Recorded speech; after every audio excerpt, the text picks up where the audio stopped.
मालिकेच्या आजच्या भागामध्ये आपण पाहत आहोत मल्लिकाची चांगलीच स्वानंदीने मस्ती माज सगळं काही उतरवलेलं असतं आणि त्याच विचारामध्ये मल्लिका तिच्या बेडरूममध्ये बसलेली असते आणि तिला समरचं बोलणं आठवत असतं.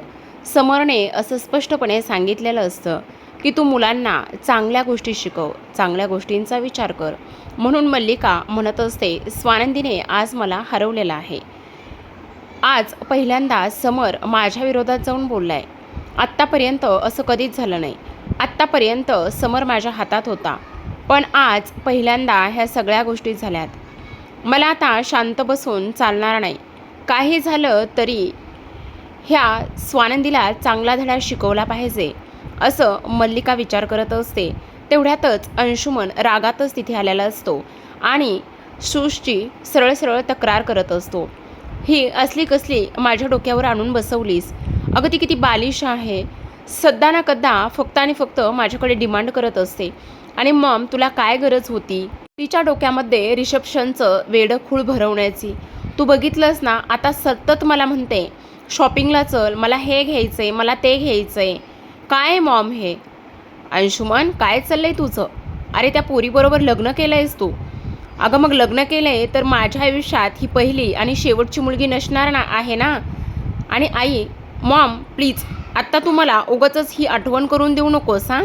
ती एक नंबरची मूर्ख मुलगी आहे आणि किती तिचे ते बालिश नखरे. अंशुमन आता ती तुझी बायको आहे, समजलं का? मॉम प्लीज आता नाही त्या गोष्टी मला सांगू नकोस हां. फक्त त्या चिंगीपासून सुटका मिळवण्यासाठी मी ह्या डम आणि त्याचबरोबर ह्या असल्या शूजसारख्या मुलीसोबत लग्न केलं आहे. मला काही तिच्यासोबत लग्न करण्याची अजिबातच हौस बिऊस काहीही नाही, समजलं मॉम तुला? असं बोलल्याबरोबर आता मात्र मल्लिकाला राग आलेला असतो. मल्लिका म्हणत असते, हे बघ अंशुमन, बोलतोयस ते खूप जास्त बोलतोयस. काही जरी झालं ना तरी मी तुझ्या ह्या अशा गोष्टी अजिबातच ऐकून घेणार नाही, येते का तुझ्या लक्षात? असं बोलल्याबरोबर आता मात्र इकडे ती म्हणत असते, हो ते सगळं काही खरं आहे, पण तरीसुद्धा त्या स्वानंदीचा माज उतरवण्यासाठी आणि तिला धडा शिकवण्यासाठी काही जरी झालं ना तरीसुद्धा आपल्याला इथे ह्या शुशला झेलावंच लागणार आहे, समजलं? आणि तेव्हा लगेच आता इथे मल्लिका म्हणत असते, आता मात्र खरी गोष्ट सुरू होणार आहे. आता आपण ह्या सगळ्या गोष्टींचा व्यवस्थित वापर करून घेणार आहोत. असं बोलल्याबरोबर आता मात्र इकडे दुसऱ्या बाजूला रिसेप्शनची सगळी काही तयारी इथे सुरू असते. आणि रिसेप्शनची तयारी सुरू असताना आपण पाहतो आजी म्हणत असतात, हे बघा तुमची जी काही थीम आहे ना ती थीम फक्त आणि फक्त इथे ट्रेडिशनल आहे. हे बघा त्याच पद्धतीने तुम्ही सगळं काही डेकोरेशन वगैरे ते सगळं करा, नाहीतर उगाचच तुम्ही दुसऱ्याच काहीतरी गोष्टी करायच्या आहेत, येते का तुमच्या लक्षात? तेव्हा स्वानंदी तिथे धावतच आलेली असते आणि स्वानंदी आल्याबरोबर म्हणत असते, आजी हे बघा मी तुम्ही सांगितल्या पद्धतीने सगळं काही घेऊन आलेली आहे. आजी म्हणत असतात, आता तू आणलेला आहेस म्हटल्यावर मला कोणत्याच आणि कसल्याच गोष्टीची काहीही काळजी नाही आहे. मी कसल्याच आणि कोणत्याही गोष्टीची अजिबातच काळजी करणार नाही, असं आता इथे आजी बोलत असतात. तेव्हा आता स्वानंदी म्हणत असते, हे बघा आजी, मला आपल्या घरच्या परंपरा रीतीभाती हे सगळं काही समजतंय आणि त्यामुळे मी हे सगळं अगदी मन लावूनच करत आहे. आता हे सगळं शुशच्या आनंदाखाली आणि तिला हवं आहे ना रिसेप्शन, म्हणून हे सगळं सुरू आहे, असं स्वानंदी म्हणत असते. आणि तेव्हा आजी म्हणत असतात, आता काय करणार बाई, लग्न झालं आहे म्हणून. आणि तुला माहिती ना अंशुमन आणि मल्लिका कशा आहेत, तर एक काम कर, तू आता जा आणि हे सगळं शुशला नेऊन दे. तेव्हा स्वानंदी म्हणत असते, हो मी देते तिला नेऊन, असं म्हणून आता तिच्यावरचा राग आणि ते सगळं सोडून दे बाई. तेव्हा स्वानंदी म्हणत असते, आता ते तर करावंच लागणार आहे आजी, त्यात काही वेगळं नाहीच आहे माझ्यासाठी. असं म्हटल्याबरोबर दुसरीकडे आपण पाहतो आता समर बऱ्याच दिवसांनी ऑफिसमध्ये दाखवलेला आहे. त्याची एक खूप महत्त्वाची डील असते आणि त्या डीलच्या संदर्भामध्येच आता इकडे तो असतो. आणि त्या डीलच्या संदर्भामध्ये असल्या कारणाने आपण पाहतो आता इकडे त्याला खूप मोठं एक कॉन्ट्रॅक्ट मिळालेलं असतं. आणि त्याला खूप मोठं कॉन्ट्रॅक्ट मिळाल्यानंतर आता मात्र इथे त्याच्यासोबत काम करण्यासाठी प्रत्येक ब्रँड हा उत्सुक असतो आणि समरवर तेवढ्याच विश्वासाने हे कॉन्ट्रॅक्ट वगैरे ते देत असतात. आता समरचं एकंदरीत काम आणि ह्या सगळ्या गोष्टी पाहिल्यानंतर आपल्याला असं पाहायला मिळतं आहे की आता इथे मात्र हा समर हसायला लागलेला असतो आणि समर म्हणत असतो, मला तुम्हाला काहीतरी सांगायचं आहे. आमच्या घरी ना आज इथे माझ्या धाकट्या भावाचं रिसेप्शन आहे. तुम्हाला जर आवडत असेल तर तुम्ही नक्कीच त्यामध्ये इथे येऊ शकता. मला काहीच प्रॉब्लेम नाही आहे. तेव्हा लगेच आता इकडे ते म्हणत असतात, आता तुम्ही मराठी लोक एवढ्या आग्रहाने बोलवताय ना, तर तुम्हाला नाही म्हणणं शक्यच होत नाही बघा. आता तुम्ही अजिबात काळजी करू नका. आम्ही ना ह्या रिसेप्शनसाठी नक्कीच येऊ. असं बोलल्याबरोबर इकडे आता लगेचच त्यांना रीतसर पद्धतीने आमंत्रण वगैरे हे सगळं काही देऊन झालेलं असतं. आणि त्यानंतर ते लोक आता समोर केलेली डील फायनल करून तिथे त्याचा निरोप घेऊन निघून जातात. दुसरीकडे आपण पाहतो आता स्वानंदीच्या बाबांना स्वानंदीचा कॉल आलेला असतो आणि ती म्हणत असते, हे बघा बाबा, राग वगैरे ह्या सगळ्या गोष्टी तुम्ही बाजूला ठेवा आणि तुम्ही ह्या रिसेप्शनसाठी या. तेव्हा स्वानंदीचे बाबा म्हणत असतात, अगं नंदू, मी कसा येणार आहे त्या घरामध्ये, मला तर कळतच नाही आहे. अगं तुझ्या गोष्टी लक्षात येत आहेत का स्वानंदी? हे बघ ती पोरगी कशी वागली आणि त्याचबरोबर कोणत्या ह्याच्यावर मी तिथे येणार आहे. अगं त्या पोरीने अक्षरशः नाक कापलेलं आहे आणि मला तिथे येणं म्हणजे खूप चुकीचं दिसतंय. आता स्वानंदी म्हणत असते, बाबा ते सगळं काही खरं असलं ना तरीसुद्धा तुम्हाला यावं तर लागणारच आहे ना. नाही, मी अजिबात येणार नाही आहे. मग आता स्वानंदी म्हणत असते, बाबा तुम्ही नका काळजी करू, तुमचं नाक खाली जाणार नाही किंवा तुम्हाला कोणत्याही गोष्टीचा त्रास होणार नाही याची मी पूर्णतः काळजी घेईल. असं जेव्हा स्वानंदी बोलत असते तेव्हा स्वानंदीचे बाबा म्हणत असतात, बघतो विचार करून मला काय वाटतंय ते. पण आता स्वानंदी म्हणत असते, बाबा तुम्हाला तरी यावंच लागणार आहे, मी तुमची वाट बघते. असं म्हटल्याबरोबर इथे आपण पाहतो की आता स्वानंदी म्हणत असते ती बालिश आहे. पण आता स्वानंदीचे बाबा म्हणत असतात, पण जावई बापूंना एवढे हट्ट आणि ह्या सगळ्या गोष्टी पुरवायला अजिबातच सांगू नकोस तिचे. ती कशी आहे काय आहे हे सगळं तुला माहिती आहे ना.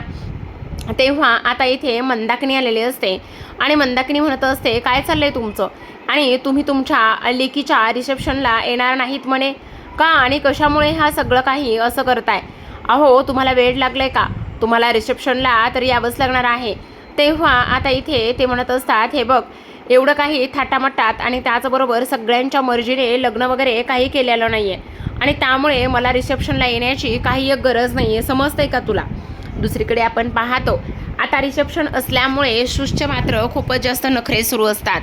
अंशुमनला ती काहीतरी द्यायला सांगत असते पण अंशुमन मात्र हेडफोन घालून त्याचं एक्सरसाइज करत असतो. त्याचं अजिबातच ह्या सुशकडे लक्ष नसतं. मग आता शुश उठत असते आणि स्वतःची वस्तू स्वतः घेत असते आणि त्यानंतर मात्र तिला अंशुमनचा राग येतो. अंशुमनला सरळ करते, त्याच्या कानातले एअरबड्स काढते आणि त्यानंतर म्हणत असते, काय चाललंय तुमचं? केव्हापासून मी तुम्हाला आवाज देते, मी तुमची बायको आहे ना, मग मला पॅम्परिंग करणं हे तुमचं कर्तव्य आहे. तेव्हा तो म्हणत असतो, मी तुझा नवरा आहे, नोकर नाही आहे आणि नवऱ्याचं ऐकणं हे बायकोचं कर्तव्य असतं, हे तुला कळत नाही का? तुम्ही माझ्यासोबत असं का वागताय? एकतर तुम्ही मला शॉपिंगला घेऊन जात नाही आणि तुम्ही माझं काही ऐकत पण नाही. तुम्हाला मी नको आहे का? मी तुम्हाला आवडत नाही का? असं काय करताय? आपलं प्रेम आहे ना एकमेकांवर, मग तुम्ही असं कसं वागू शकता? तेव्हा तो म्हणत असतो, आगाऊपणा बंद करायचा, समजलं? आणि ही असली कामं बी म्हणा मला अजिबात सांगायचं नाही. असं म्हणून दोघांचं जवळपास भांडणं सुरू असतं. मल्लिका ह्यांचा आवाज ऐकून धावतच खोलीमध्ये येते. खोलीमध्ये आल्याबरोबर ती म्हणत असते, अरे काय चाललंय तुम्हा दोघांचं? तुम्हा दोघांचा बाहेरपर्यंत आवाज येतोय, डोक्यावर पडलात का तुम्ही? मॉम बघा ना, हे कसे किती वियर्ड वागतायत माझ्यासोबत आणि मला इथे वेळ पण देत नाही आहेत. मी काही बोलायला लागले तर माझ्याशी धड नीट बोलत पण नाही आहेत. मॉम मी काय करणार आहे सांगा बरं. मग आता मल्लिका म्हणत असते, हे बघ तू त्याच्याकडे लक्ष देऊ नकोस, तो बावळट आहे, मूर्ख आहे आणि तो मजा मस्ती करत आहे. तुला छान तयार व्हायचं ना, जा बरं पटकन तू तयार हो. असं म्हणून आता मंदाकिनी शेवटी सावरून घेते आणि तिला किचनमध्ये वॉशरूममध्ये पाठवत असते. तेव्हा ती आता अंशूबरोबर बोलत असते आणि म्हणत असते, अंशुमन तुझं काय चाललंय हे? तू काही डोक्यावर पडलायस का? अरे वेडा आहेस का? तिच्यासोबत चांगलं वागायचं सोडून तू अशा पद्धतीने कसं काय वागू शकतोस? तेव्हा तो म्हणत असतो, अगे ती बघ ना कशी आहे, कशा पद्धतीने हे सगळं काही करते आणि त्यामुळे मला तिच्यासोबत काहीच बोलावंसं नाही वाटत आहे. तेव्हा मंदाकिनी म्हणत असते, हे बघ आता मी काय सांगते ना ते नीट लक्षात ठेव. रिसेप्शनमध्ये राडा जर करायचा असेल ना तर मी सांगते ने तेच करायचं आहे सगळं, समजलं? तर इथे दुसऱ्या बाजूला आपण पाहतो आता इथे मात्र स्वानंदीचे बाबा आणि त्याचबरोबर रोहन हे दोघेही जण बोलत असतात आणि दोघेही जण बोलत असताना आता मात्र इकडे जो काही रिकॅप आहे तो इथे दाखवलेला आहे. रिकॅपमध्ये कशा पद्धतीने ह्या सगळ्या गोष्टी घडल्या आणि त्याहूनही सगळ्यात महत्त्वाचं म्हणजे ज्या दिवशी शूजचं लग्न झालं तेव्हा मात्र ते बाहेर गेले होते आणि शूजचं लग्न झालं तेव्हा बाहेर गेल्यानंतरचा हा रिकॅप आहे. आता स्वानंदीचे बाबा म्हणत असतात, खरं तर मला हिचं वागणं आणि हे सगळं काही कळतच नाही आहे. काय चाललं आहे आणि ही कशी वागते हे सुद्धा मला समजत नाही आहे. आणि तुला एक गोष्ट सांगू का, मंदाकिनीचा सुद्धा फोन लागत नाही, शूजचा सुद्धा फोन लागत नाही. मग ह्या दोघीजणी गेल्या कुठं असतील. आणि तेवढ्यातच आता मंदाकिनी आलेली असते आणि मंदाकिनीला ते विचारत असतात, तुझं काय चाललेलं आहे, आत्ताच्या आत्ता सांग, तू कुठे गेली होतीस आणि तुझी इथे कुठेतरी जाण्याची हिंमत कशी झाली, तुझं काय चाललेलं आहे.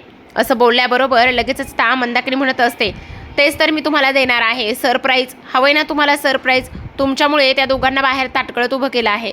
असं म्हणून अंशुमन आणि त्याचबरोबर शूश ह्या दोघांनाही मंदाकिनी घरामध्ये आवाज देते आणि ह्या दोघांना घरामध्ये आवाज दिल्याबरोबर ते दोघेही जण घरामध्ये येतात. आणि घरामध्ये आल्यानंतर इथे स्वानंदीच्या बाबाला धक्काच बसतो की हे सगळं काय आहे आणि त्याचबरोबर हे लग्न. आणि तेव्हा आता मंदाकिनी म्हणत असते, हो ह्या दोघांनी लग्न केलं आहे. मग आता इथे स्वानंदीचे बाबा म्हणत असतात, अगं शूश, तू हे काय केलंय, स्वतःचं आयुष्याचं वाटोळं करून घेतलंयस. अगं एकदा लग्न करण्याबरोबर इथे तो मुलगा कोण आहे, काय आहे, ह्या सगळ्या गोष्टींचा तरी एकदा विचार करायला हवा होतास ना. पण आता शूश म्हणत असते, तुम्ही त्यांना काहीही बोलायचं नाही, मी आयुष्यभरासाठी त्यांच्यासोबत गाठ बांधली आहे. हे सगळं काही झालेलं असतं आणि आता मात्र रोहनला ह्या सगळ्या गोष्टी ते सांगत असतात आणि म्हणत असतात, हे सगळं मी त्या पद्धतीने सांगितलं होतं, पण आता बघितलं ना हे सगळं काय आहे आणि कशा पद्धतीने हे घडलंय. असं म्हणता क्षणी स्वानंदीच्या बाबाला मात्र चक्कर आलेली असते आणि ते तसेच बसलेले असतात. ते म्हणत असतात, अगं ह्या पोराबरोबर लग्न करण्यापेक्षा जीव दिला असतास तरी सुद्धा चाललं असतं, तू फार चुकीचं वागलीस आणि फार चुकीचं केलेलं आहेस. असं म्हणत असतात. रोहन मात्र समजावून सांगत असतो. मग आता मंदाकिनी म्हणत असते, तुम्हाला माझ्या पोरीचं चांगलं झालेलं पाहत नाही का, अहो त्या दोघांनी एकत्र लग्न केलंय आणि त्याचबरोबर तुम्हाला इथे अंशुमन एवढा मोठा जावई भेटला नसता, म्हणूनच मी त्या दोघांचं लग्न लावून दिलंय आणि त्या दोघांच्या लग्न लावून देण्याला मी स्वतः साक्षीदार आहे. असं म्हटल्याबरोबर आता मात्र इथे ते बाबा म्हणत असतात, तू वेडी आहेस, डोक्यावर पडली आहेस, एक नंबरची कजाकबाई आहेस तुला कळत नाही.